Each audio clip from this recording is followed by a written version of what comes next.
or stood at the observation window of his vessel, the Serenity's Grace, and watched the trading station below spin slowly in the darkness of space. Thousands of lights blinked across its surface like stars trapped in metal. Ships of all sizes came and went, carrying goods and passengers from 100 different worlds.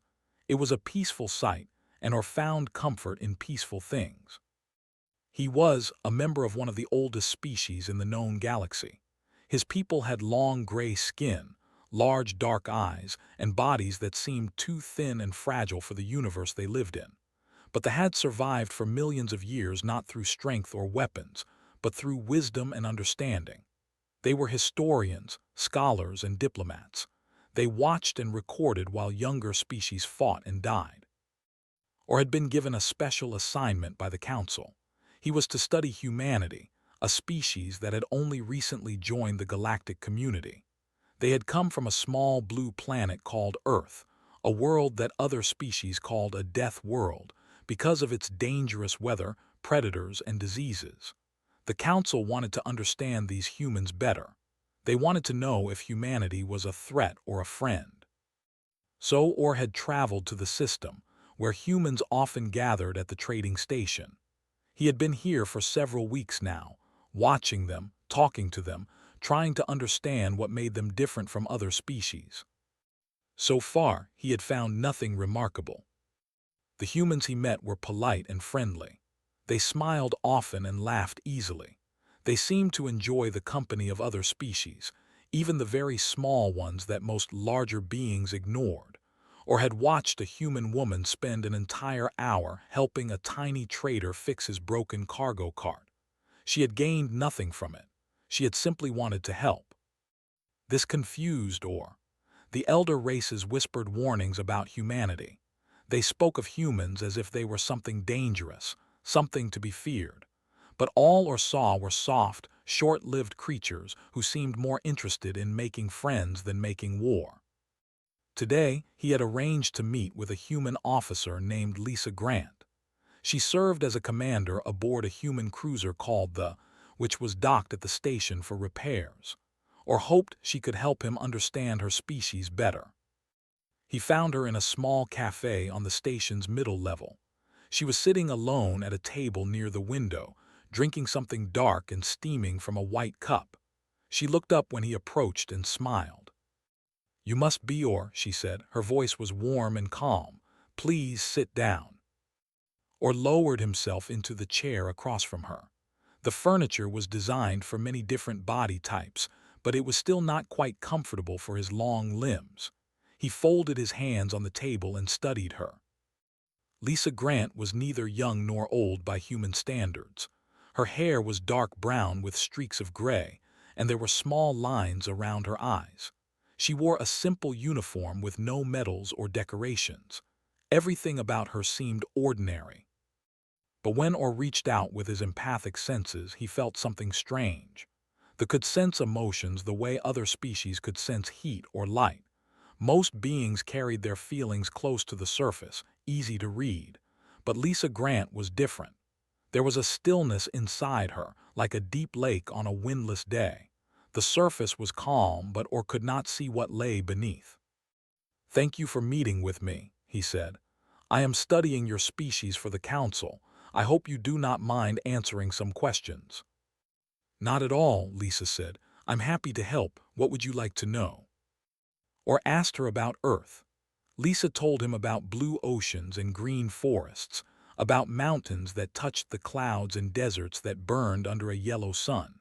She spoke of cities filled with millions of people, of farms that stretched to the horizon, of children playing in parks while their parents watched from nearby benches.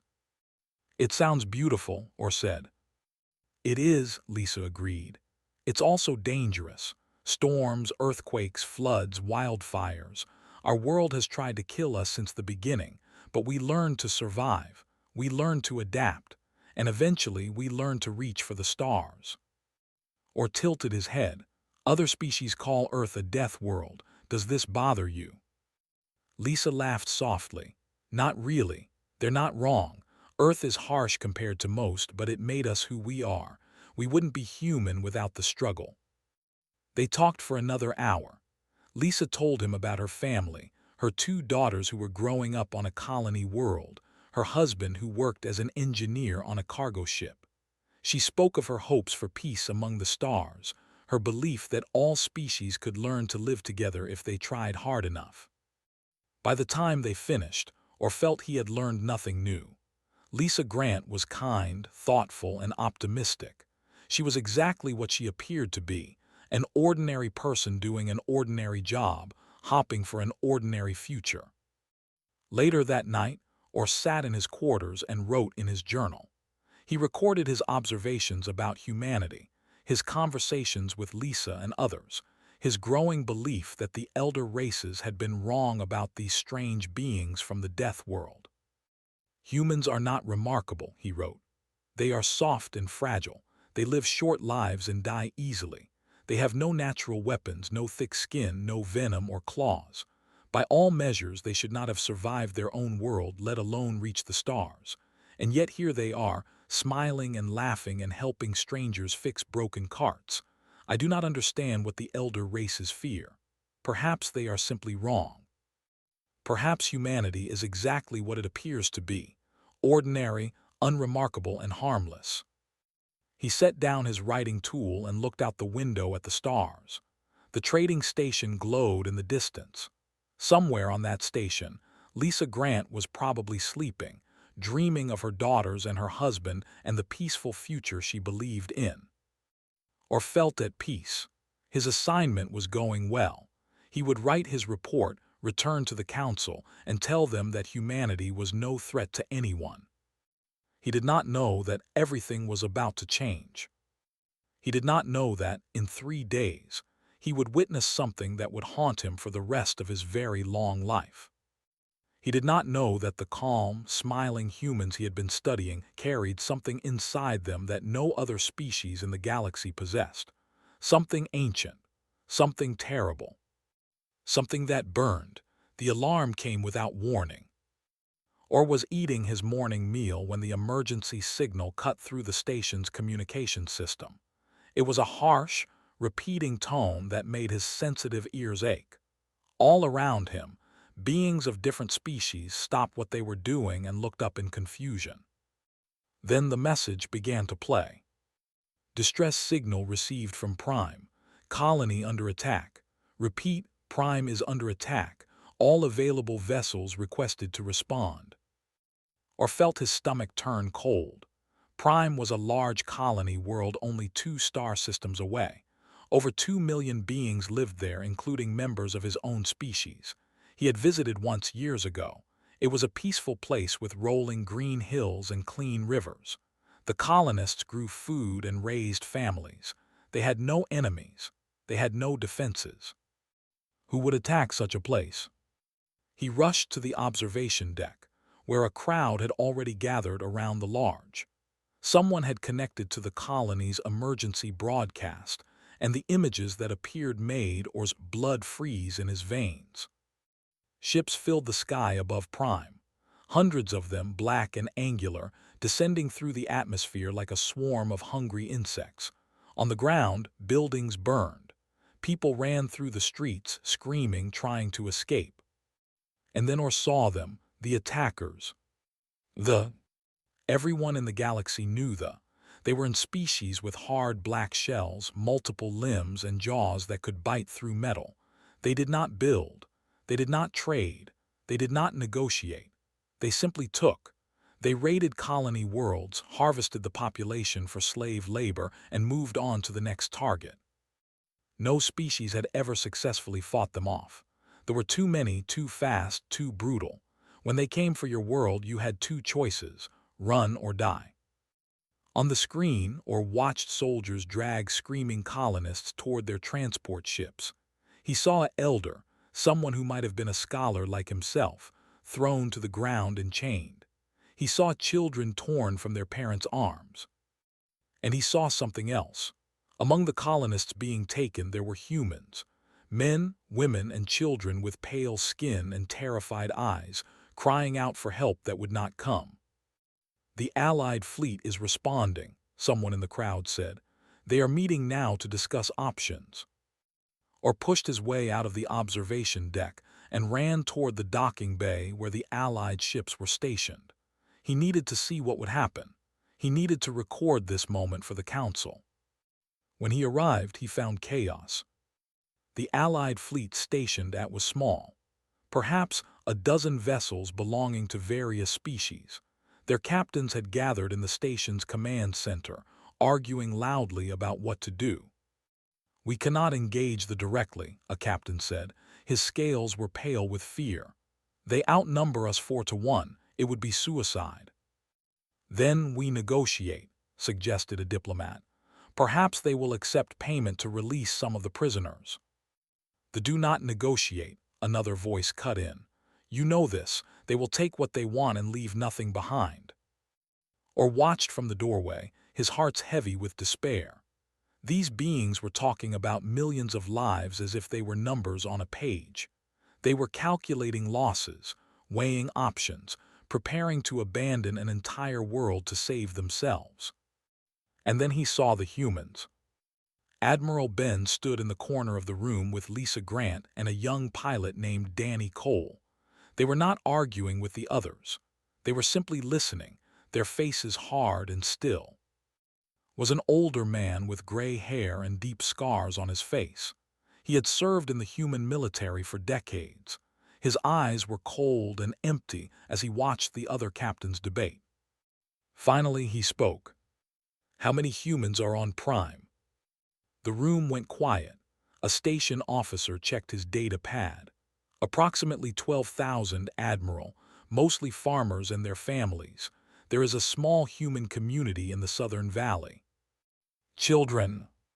"Yes, sir, several hundred." Nodded slowly, he turned to Lisa Grant. "Commander, signal the fleet, we're going." The captain stepped forward. "Admiral, you cannot be serious. Your ships will be destroyed. You will accomplish nothing but your own deaths." "Then we'll die," said simply. "But we won't sit here while our people are taken." "This is madness," the diplomat protested. "You have 3 cruisers and 6 frigates against 40 warships. The mathematics alone—" "I don't care about mathematics." His voice was quiet, but something in it made everyone stop talking. "I care about the children in that valley who are watching monsters drag their parents away. I care about the promise we made when we joined this alliance. We said we would protect each other. Well, now is the time to keep that promise." He looked around the room at the silent faces. "Any of you are welcome to join us, but we're going either way." No one moved. Nodded as if he had expected this. He turned and walked out of the command center, Lisa and Danny following close behind. Or watched them go. He felt something stir in his chest, an emotion he could not name. Without thinking, he ran after them. "Admiral," he called out, "wait." Stopped and turned, his eyes studied or with cold assessment. "What do you want?" "I want to come with you. I want to observe." "This isn't a research mission. We're going to fight, probably to die." "I understand," or straightened his thin frame. "My people are on Prime too. I cannot fight, but I can witness. I can record what happens so that the galaxy will know the truth." Stared at him for a long moment, then something softened in his hard face. "Fine. Your ship can follow at a safe distance, but stay out of the combat zone." 30 minutes later, the human fleet jumped to hyperspace, leaving the other Allied vessels behind. Or followed in the Serenity's grace, his heart's pounding with fear and something else, something he had never felt before. As the stars blurred around him, he remembered what Lisa had told him about Earth, about how humanity had learned to survive by facing dangers that would have destroyed any other species. He wondered if he was about to see what that survival looked like. He wondered if he was ready for the answer. The Serenity's grace dropped out of hyperspace at the edge of the system, and or immediately wished he had stayed behind. The sky above Prime was on fire. Warships filled his, their black hulls blocking out the stars. There were more than 40 of them, exactly as the intelligence had reported. They hung in orbit like a cloud of death, their weapons pointed downward at the helpless colony below. And charging directly toward them were 9 human vessels. 3 cruisers, 6 frigates, that was all, against a fleet that had conquered dozens of worlds and enslaved millions of beings. Or gripped the edge of his control panel, his long fingers trembling. This was not a battle. This was execution. The humans would be torn apart in minutes. "All vessels, this is Admiral." The voice came through on an open channel, calm and steady. "Target the slave transports first. We need to stop them from leaving with prisoners. Weapons free." The human ships surged forward, their engines burning bright against the darkness. Or reached out with his empathic senses, trying to understand what he was witnessing. He touched the minds of the human crews, expecting to find fear, panic, the desperate terror of beings facing certain death. What he found instead nearly stopped his hearts. The stillness he had sensed in Lisa Grant was gone. In its place was something else, something that burned like a star-going supernova. It was rage, but that word was too small. It was fury, hatred, and protective instinct twisted together into a white-hot flame that scared Orr's mind with its intensity. He pulled back, gasping, his thin body shaking. He had touched the emotions of thousands of beings across hundreds of worlds. He had never felt anything like this. The humans were not fighting despite their fear. They were fighting because something inside them had been awakened. Something ancient and terrible that did not care about survival or logic or the mathematics of war. They were angry, and their anger was a force of nature. The first ships opened fire on the approaching human fleet. Plasma bolts and missiles streaked through space, slamming into human shields and hulls. They took 3 direct hits that would have crippled any other vessel. Its hull cracked. Atmosphere vented into space. Dozens of crew members died instantly. The ship did not slow down. It did not turn. It kept coming, its weapons blazing, punching through armor like it was made of paper. "Target destroyed," Lisa Grant's voice reported over the channel, moving to secondary target. Or watched a human frigate ram directly into a transport ship. Both vessels exploded in a ball of fire, but not before the frigate's escape pods launched, carrying survivors toward the planet's surface. They had never seen anything like this. They were predators. They were used to prey that ran or surrendered. They did not know how to fight enemies who did not care if they lived or died. And then the human ground forces arrived. Drop pods fell from the cruisers like metal rain, punching through the atmosphere and slamming into the ground near held positions. Marines poured out of them, already firing, already screaming battle cries that echoed through the burning streets. Or switched his sensors to ground level, tracking a squad led by a man named Sergeant. The sergeant was big and broad, with dark skin and eyes that held no mercy. He led his team through a ruined marketplace where soldiers were loading captured colonists onto a transport. "Get them off that ship," shouted. "Move, move, move." The Marines charged. Plasma fire erupted from both sides, or watched a human soldier take a shot to the chest that should have killed him instantly. The man fell, rolled, and came up firing. He killed 2 before his body finally gave out. Another Marine, a woman named Corporal Jenna Vance, ran through the crossfire to reach a group of wounded colonists. She was a medic, but she carried a rifle in one hand while she worked. A soldier lunged at her with its claws extended. She shot it in the face without looking up from the patient she was treating. "Stay with me," she told the wounded alien, a young who was missing most of his arm. "You're going to be fine. I've got you." Her voice was gentle. Her hands were steady, but Orr could feel the fire burning inside her, the same terrible rage that filled every human on this battlefield. She was not fighting for glory or conquest. She was fighting because someone had hurt her people, and that was something she could not forgive. The battle raged for hours. They had the numbers, the firepower, and the tactical advantage. They should have won easily, but they had never faced an enemy like this. Human ships kept fighting long after they should have been destroyed. Human marines kept advancing even when wounded beyond the point where any sane creature would retreat. They threw themselves on grenades to save there. They used their own bodies as shields for civilians. They died with their fingers still pulling triggers and their voices still screaming defiance. And slowly, impossibly, the tide began to turn. They were not cowards. They had conquered worlds and broken armies, but they had never encountered anything like humanity's fury. Every ship they destroyed seemed to make the humans fight harder. Every marine they killed only made the survivors more dangerous. For the first time in their history, they felt something they had never felt before. Fear. Or sat in his observation chair, tears streaming down his gray face, his empathic senses overwhelmed by the storm of emotion surrounding the planet. He had come here to study humanity. He had thought he understood them. He understood nothing. The beings he had dismissed as ordinary and harmless were capable of a violence that comprehension. They burned with a fire that could consume worlds. And the most terrifying part was that this fire came not from cruelty or malice, but from love. They loved each other.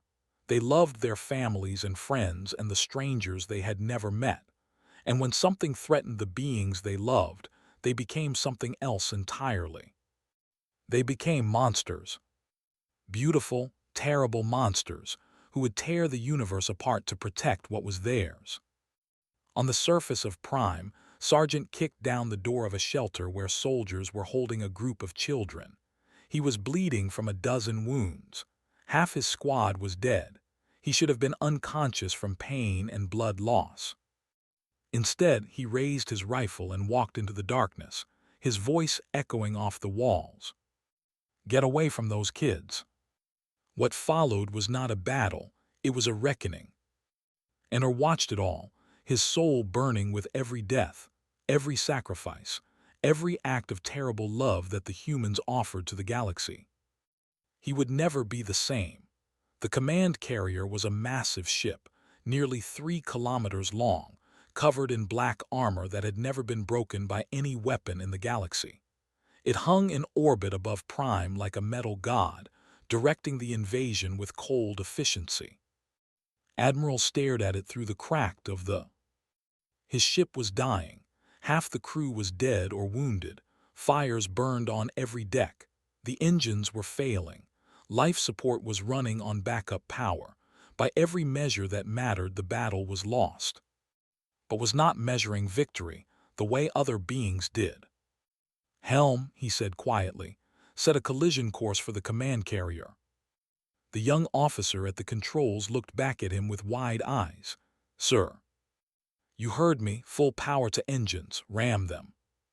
Lisa Grant stepped forward from her station. Blood was running down the side of her face from a wound on her forehead. "Admiral, if we do this." "I know," his voice was calm. "Signal the fleet. Tell them to focus fire on the slave transports while we're drawing attention, and tell the escape pods to launch in 60 seconds. "Admiral."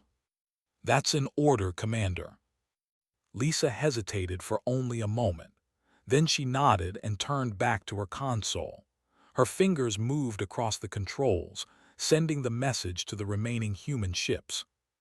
Or watched from his observation post, his entire body trembling. He could feel some emotions through his empathic senses. The Admiral was not afraid. He was not sad. He felt only a cold, absolute determination. He was going to destroy the enemy command ship even if it killed him, because that was what his people needed, because children were dying on the planet below, because sometimes the only way to win was to sacrifice everything. The surged forward, its battered engines screaming with the effort. They saw it coming. They opened fire with everything they had, plasma bolts and missiles slamming into the cruiser's failing shields. The ship broke apart as it flew. Pieces of hull tore away and spun into space. Entire sections decompressed, killing everyone inside. But the core of the vessel kept going, driven by engines that refused to die. Stood on his bridge, watching the command carrier grow larger in his. Around him, officers strapped themselves in and said prayers to gods they had not believed in since childhood. "All hands, this is the Admiral." His voice was broadcast throughout the ship. "It has been an honor serving with you. Today, we show the galaxy what humanity is made of. Today, we burn." They hit the command carrier at full speed. The impact tore through the black armor like a knife through flesh. The human cruiser buried itself in the heart of the enemy flagship, its reactor core going critical on contact. The explosion that followed was visible from the planet's surface. When the light faded, both ships were gone.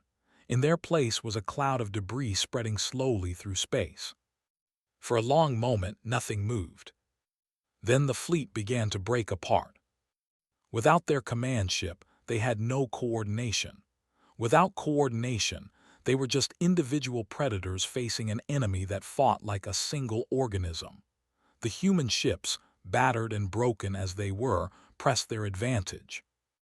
"The Admiral's shuttle is away," someone reported on the communication channel. "He's alive, barely but alive." Or felt something strange in his chest. Relief, joy, he was not sure. Human emotions were infectious, and he had been bathing in them for hours. On the ground, the tide turned completely. Human reinforcements arrived from neighboring systems. Ships that had heard the distress call and jumped without hesitation. Civilian vessels carried volunteers who had grabbed whatever weapons they could find and demanded to help. One of those volunteers was a man named Greg Palmer. Greg was not a soldier. He was a farmer. He had lived on Prime for 15 years, growing vegetables and raising his 3 children in the peaceful valley where the human community had settled. He had never fired a weapon in anger. He had never seen real combat. But when they came for his world, something had woken up inside him too. Or tracked him through the chaos of the battle. Greg had found a dead Marine's rifle and joined a group of refugees trying to reach a shelter. His hands were shaking. His face was pale with terror. He was not trained for this. He was not ready for this. But his children were in that shelter, and they were between him and them. A squad of alien soldiers blocked the entrance to the building. They were dragging colonists out and loading them onto a transport vehicle. Among the captives were children of several species, crying and screaming for their parents. Greg did not hesitate. He raised his rifle and charged. He killed the first soldier with a shot to the chest. The second turned toward him with claws raised, and he shot it in the head. The third slammed into him, knocking him to the ground. He felt ribs crack. He felt blood fill his mouth, but his finger never left the trigger. He killed the third soldier while lying on his back, firing upward into its face. The fourth soldier stabbed him through the stomach with a blade that burned like fire. Greg screamed, but even as he screamed, he pulled a grenade from his belt. He had found it on the dead Marine, had not even known what it was until someone explained. Now he held it against his chest and pulled the pin. "Run," he gasped to the freed captives. "Get the children out." They ran, and Greg Palmer died holding a grenade to his chest, taking the last soldier with him in a blast that echoed through the burning streets. Or wept. He could not help it. The grief and love and sacrifice he was witnessing overwhelmed his empathic senses completely. He collapsed in his chair, sobbing, feeling every death as if it were his own. And still the humans fought. They pursued the retreating to the edge of the system. They destroyed every slave ship that tried to escape. They freed every captive, human and alien alike.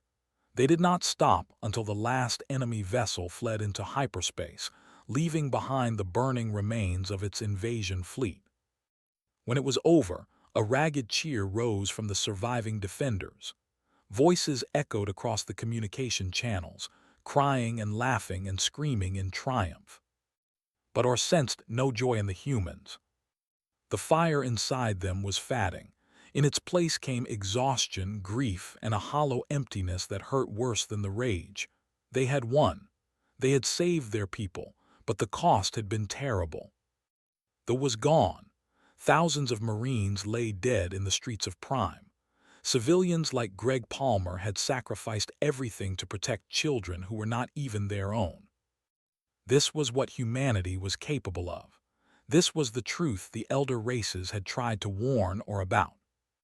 It was not that humans were dangerous because they were violent. It was that they were dangerous because they loved too much. They cared too deeply. And when that love was threatened, they became something that no other species could understand or defeat. Or sat alone in his observation deck, staring at the devastation below, and wondered how he would ever explain this to the council. How could words capture what he had witnessed? How could anyone who had not felt that fire understand what it meant? He did not know, but he would try, because the galaxy needed to understand the truth about humanity. The truth that burned, 3 days after the battle, or walked through the ruins of Prime. The fires were out now, the screaming had stopped, but the scars of war were everywhere. Buildings lay in rubble, streets were cratered by weapons fire, the air still smelled of smoke and death. And yet life was returning. Refugees moved through the streets, carrying supplies and helping each other rebuild. Medical tents had been set up in the central plaza, treating the wounded of every species. Children played in the ruins, laughing and chasing each other as if the horror of the past days was already fading from their minds. Or walked among them like a ghost. His gray skin was pale from lack of sleep. His large, dark eyes were red from crying. He had barely eaten since the battle ended. Every time he tried to rest, he felt the echoes of human emotion burning through his mind. He found Lisa Grant sitting on a broken wall near the edge of the refugee camp. Her arm was in a sling. Bandages covered half her face. She looked older than she had a week ago, as if the battle had aged her by decades. But when she saw or approaching, she gave him a small, tired smile. "The historian returns," she said, "still studying us." Or lowered himself onto the wall beside her. His long legs dangled over the edge, not quite reaching the ground. "I am not sure studying is the right word anymore." They sat in silence for a while, watching the refugees work. A human man was helping an elder carry a heavy box of food.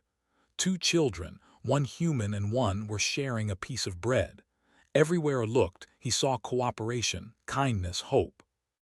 "How do you do it?" he finally asked. Lisa looked at him. "Do what?" "This." He gestured at the camp, at the ruins, at everything. 3 days ago, your people were fighting and dying with a fury that burned my senses. Now they are helping strangers, sharing food, rebuilding what was destroyed. How do you change so quickly? How do you turn off the fire?" Lisa was quiet for a long moment. She stared out at the horizon, where the sun was setting in shades of orange and purple. "We don't turn it off," she said at last. "It's always there, always burning, we just learn to control it." Or shook his head. "I do not understand." Lisa sighed and rubbed her forehead with her good hand. "Let me try to explain. Humans evolved on a world that tried to kill us every day. Predators, diseases, natural disasters. We should have gone extinct 100 times over. But we survived because we learned to do something no other species on our planet could do." "What was that?" "We learned to care about each other." Lisa smiled sadly. "Not just our families, not just our tribes. We learned to care about strangers, to protect people we had never met, to fight for children who were not our own. That instinct is what made us human. It's what kept us alive." She turned to face or directly. Her eyes were red with exhaustion and grief, but there was something else in them too, something that looked like peace. "The rage you felt during the battle, that fire that burned so bright, that's the same thing. It's love turned into a weapon. When someone threatens our people, something ancient wakes up inside us. It doesn't care about strategy or survival. It only cares about protecting the ones we love. And it will burn down the universe if that's what it takes." Or thought about this for a long time. He thought about Greg Palmer, the farmer who had died holding a grenade to save children he had never met. He thought about Admiral, ramming his dying ship into the enemy flagship. He thought about Jenna Vance, treating wounded strangers while shooting soldiers who came too close. But after the battle, he said slowly, the fire faded. You stopped being warriors and became helpers again. Lisa nodded. Because that's who we are most of the time. The rage is not our natural state. It's a tool we use when we have to. When the threat is gone, we put it away. We mourn our dead. We heal our wounded. We rebuild what was broken. And we try to make sure we never have to use that fire again. But you always will, Or said. The galaxy is full of threats that will return. Other enemies will come. Probably, Lisa shrugged with her good shoulder. But that doesn't mean we have to live in fear. We prepare for the worst and hope for the best. We build alliances and make friends. We teach our children to be kind and brave. And when the darkness comes, we face it together. She reached out and put her hand on Or's arm. Her touch was warm, gentle. That's the thing about humanity, Or. We're not just warriors. We're not just protectors. We're survivors. And the secret to survival is not just knowing how to fight. It's knowing why you fight. We fight for each other, for our families, for the future we want to build. That's what gives us strength. That's what makes the fire burn so bright. Or sat with her until the sun finished setting and the stars came out. Then he stood up slowly and bowed his head. Thank you, Commander Grant. I think I understand now. I hope so. Lisa smiled at him one last time. Take care of yourself, historian, and when you write your report, be honest. Tell them the truth about us. The good and the bad. We're not perfect. We're just human. Or returned to his ship that night. He sat alone in his quarters, staring at the blank page where his report would go. For hours, he did not write anything. He simply sat and remembered. He remembered the stillness he had sensed in Lisa Grant when they first met. He remembered the horror of watching the invade. He remembered the fire that had burned through his senses during the battle, the terrible love that had driven humans to sacrifice everything for each other. Finally, as the night grew late and the stars turned slowly outside his window, he began to write. I came to study humanity expecting to find an ordinary species. The elder races had warned me about them, but I dismissed their warnings. Humans seemed so soft, so fragile, so unremarkable. I could not understand what there was to fear. I understand now. Within these short-lived beings burns a fire that can illuminate the stars or consume them. It is not rage, though it looks like rage. It is not hatred, though it feels like hatred. It is love. Love so deep and fierce that it transforms into something else when threatened, something that no other species in the galaxy possesses. I witnessed their battle rage. I felt it burn through my senses until I thought my soul would be scorched forever. And in that fire, I saw the truth about humanity. They are not conquerors. They do not wish to rule the galaxy.